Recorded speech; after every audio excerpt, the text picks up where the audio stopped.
भगवान, दशहरे के दिन मेरी बेटी की शादी तय हुई थी। सब तैयारियां हो चुकी थीं, कार्ड बांट दिए गए थे और लड़के ने 3 दिन पहले दूसरी लड़की से शादी कर ली। मैंने तो इस दुर्भाग्य के पीछे सौभाग्य को ही देखा, मगर मेरी बेटी के लिए इसमें कौन सा रहस्य छिपा है। संन्यास लेने में उसको अपने पिता का बहुत सामना करना पड़ेगा। हीना के लिए आपका क्या संदेश है? जया। जया, अच्छा ही हुआ। दुर्भाग्य में सौभाग्य छिपा है ऐसा नहीं, दुर्भाग्य कहीं है ही नहीं, सौभाग्य ही सौभाग्य है। जो शादी के पहले भाग गया वो शादी के बाद भागता, वो भागता ही। जो शादी के पहले ही भाग गया वो शादी के बाद कितनी देर टिकता, और टिकता भी तो उसके टिकने में क्या अर्थ होता।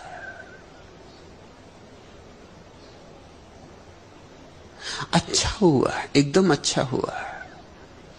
उत्सव मनाओ, उसको भी निमंत्रण कर लेना उत्सव में, क्योंकि उसके बिना यह सौभाग्य हीना का नहीं हो सकता था।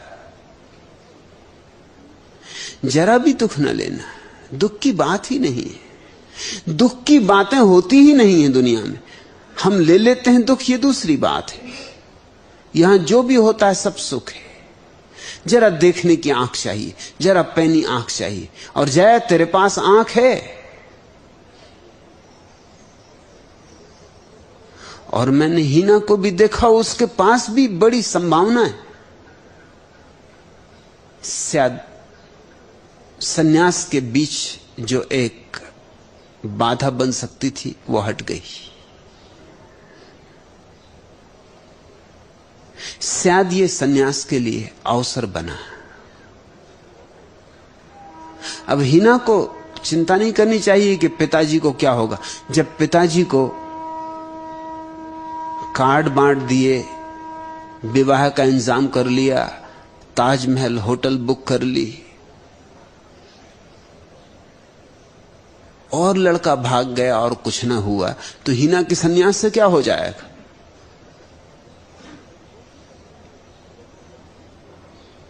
यहां कहीं कुछ होता ही नहीं।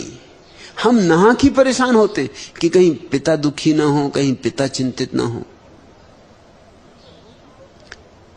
ये तो अच्छा अवसर है। इस अवसर पे पिता भी कुछ कह ना सकेंगे। इससे सुंदर अवसर और क्या होगा? हीना के सन्यास की घड़ी आ गई। आती है घड़ी कुछ लोगों के लिए विवाह की लंबी यातनाएं सहने के बाद। सौभाग्यशाली उसको बिना यातना सहे आ गई। और जो किसी दूसरी लड़की के साथ भाग गया, उसके प्रेम का कोई भरोसा था, कोई अर्थ था।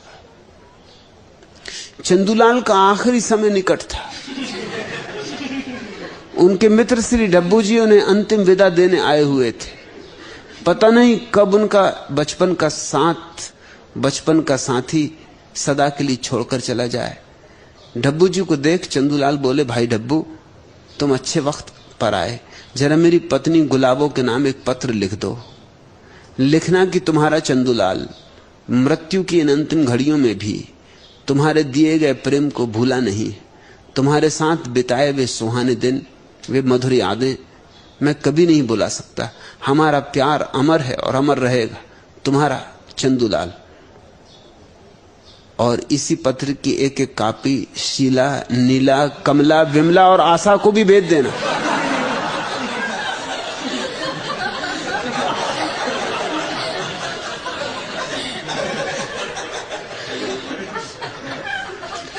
अच्छा हुआ हीना, नहीं तो न मालूम कितनी शीलाएं, कमलाएं, बिमलाएं, और न मालूम किस किस झंझट में तू पड़ती। जो युवक तुझे छोड़ के भाग गया है बड़ा दयालु था। मिलता क्या है चारों तरफ, जरा गौर से तो देखो क्या मिल गया है लोगों को। हीना जरा जया से पूछ, उसे क्या मिल गया विवाह से। अपनी मां से पूछ,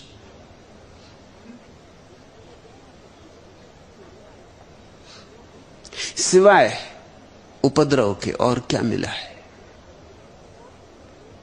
जरा अपनी मां की जिंदगी देख। सन्यासिनी है इसलिए मस्त है सारे उपद्रवों के बीच, नाचती है गाती है, मगर उपद्रव तो है ही मौजूद। तुझे क्या मिल जाता, किसको क्या मिला है।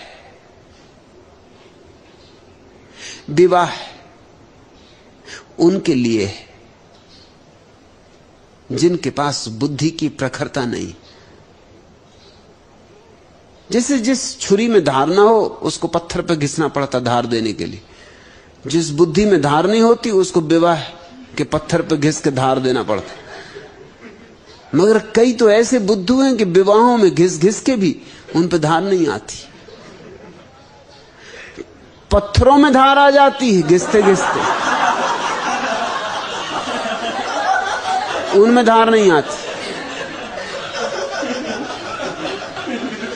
डब्बू जी एक बस में यात्रा कर रहे थे।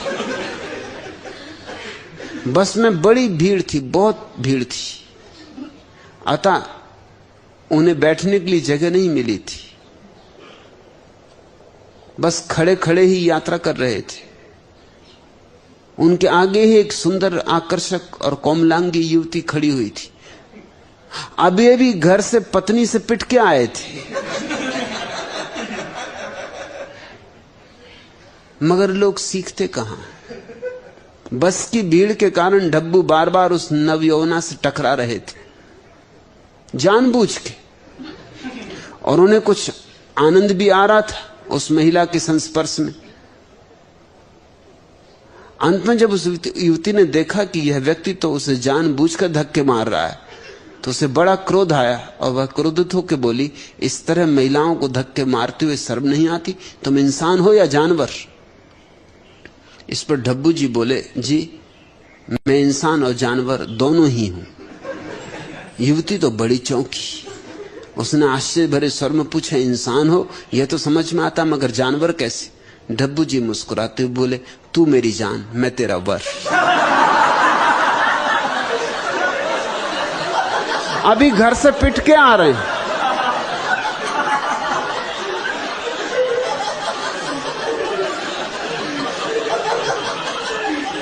लेकिन कुछ लोगों में बुद्धि आती ही नहीं।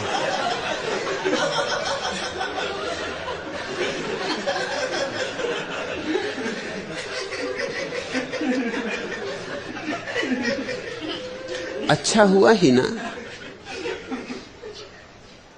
सन्यास का मार्ग प्रशस्त हुआ, और ज्यादा देर मत कर सन्यास लेने में, अन्यथा पिताजी तेरे कोई दूसरा जानवर खोजेंगे।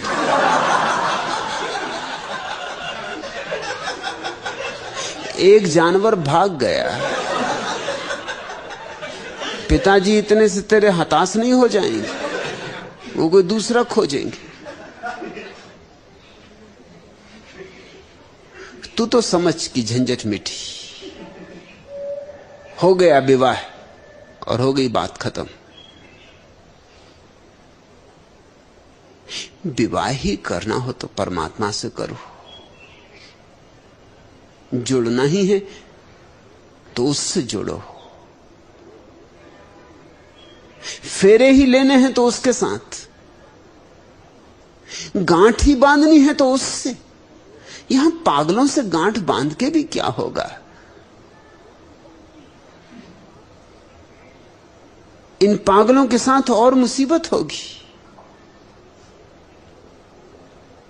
खुश हो, लेकिन बहुत खुश भी ना हो जाना, क्योंकि कभी कभी खुशी भी बर्दाश्त करना मुश्किल हो जाता है। नसरुद्दीन ने तीसरी शादी की। नई दुल्हन के हाथ का बना खाना जब पहले दिन खाया तो सारा मुंह, जीभ, ओंठ, गाल, गला और यहां तक कि दांत भी कड़वे होठ। किसी तरह उस सब्जी के कौर को वह निकल गया। सोचा कोई बात नहीं। दूसरा और दाल का लिया तो मुंह भनभना गया। मिर्च ही मिर्च थी, दाल का तो नामो निशान नहीं। पेट में जलन होने लगी और आंखों में आंसू आने लगे। वह अपनी इस नई बीबी को नाराज करना नहीं चाहता था, इसलिए बोला, खाना तो बहुत अद्भुत बना है डार्लिंग। नई दुल्हन ने पूछा, फिर आंखों में ये आंसू कैसे? कुछ न पूछो प्रिय, मुल्ला ने बात संभाल ली, ये तो खुशी के आंसू। अच्छा तो और सब्जी दूं या थोड़ी दाल और ले लो? नहीं डार्लिंग, नसरुद्दीन ने रुमाल से आंखें पोंछते हुए कहा, मैं दिल का मरीज हूं, इतनी ज्यादा खुशी एक साथ बर्दाश्त न कर पाऊंगा।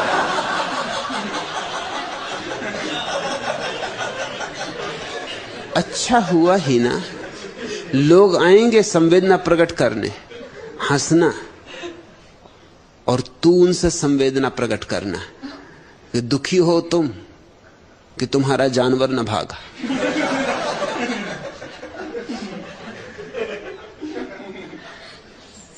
मेरा भाग गया, इसमें दुख का क्या कारण? जरूर लोग आ रहे होंगे। लोग बड़े अजीब हैं, ऐसे मौके नहीं छोड़ते। लोग आएंगे, संवेदना प्रकट करेंगे कि बेटी घबरा मत, दूसरा वर खोजेंगे, इससे भी अच्छा जानवर खोजेंगे। ये तो कुछ भी न था।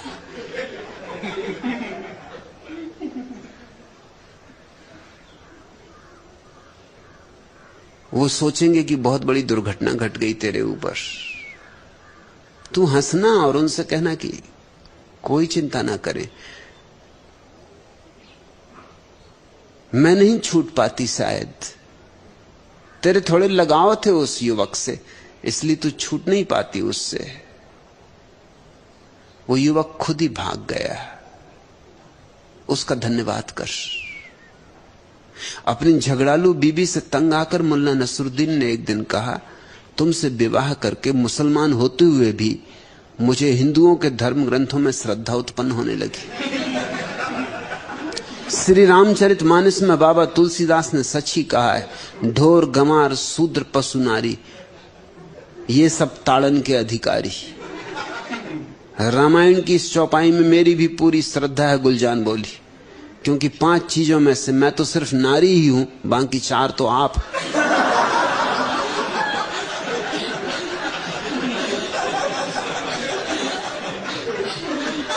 ही ना हंस और आनंदित हो, जान बची और लाखों पाए, लौट के बुद्धू घर को आए। वो ताजमहल और ताजमहल होटल की रंगीनियां और बाराती और मेहमान और फुलझड़ियां और फटाके, उन सब में तू भटक जाती। इतना हमें विवाह के लिए आयोजन क्यों करना पड़ता है? इतना शोर शराबा क्यों मचाना पड़ता है? वो जो विवाह की बेहूदगी है उसको छिपाने के लिए। वो जो विवाह ला रहा है कष्टों का एक लंबा सिलसिला, उसको भुलाने के लिए।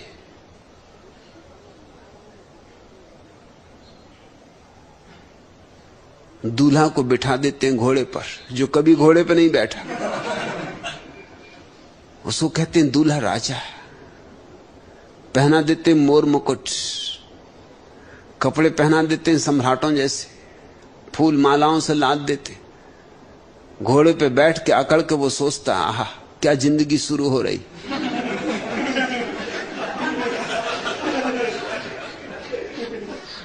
अरे घोड़े से पूछ